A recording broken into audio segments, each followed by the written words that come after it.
முன்னுரிமை பிரையாரிட்டைசேஷன் அளிக்க முதலில் நாம் சேவ்ட் ஆக்டிவிட்டி என்பதை கிளிக் செய்ய வேண்டும். இங்கு நாம் வரைபடத்தில் அடையாளப்படுத்தி வரைந்துள்ள அனைத்து செயல்பாடுகளின் பட்டியலையும் காணலாம். தொடர்வதற்கு முன் ஜிபி ரெசல்யூஷன் சேர்க்கப்பட்டுள்ளதா என்பதை உறுதி செய்வது மிகவும் முக்கியம். ஏனெனில் இது திட்டமிட்ட செயல்பாடுகளுக்கு அதிகாரப்பூர்வ அனுமதியை அஃபிஷியல் ஆத்தரைசேஷன் வழங்குகிறது.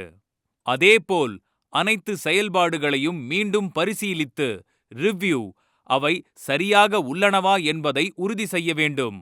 செயல்பாடுகள் அனைத்தும் சரியாக உள்ளன என்பதை உறுதிப்படுத்திய பிறகு ஒவ்வொரு செயல்பாட்டிற்கும் முன்னுரிமை பிரையாரிட்டி வழங்கலாம்.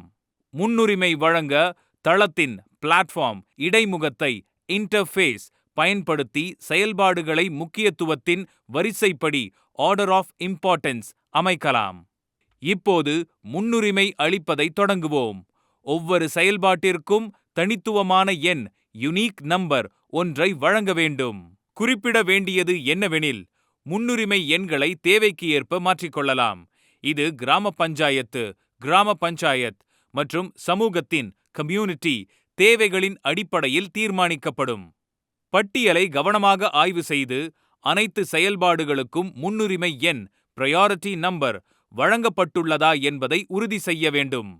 ஆம், இப்போது அனைத்து செயல்பாடுகளுக்கும் முன்னுரிமை வழங்கப்பட்டிருப்பதை பார்க்கலாம்.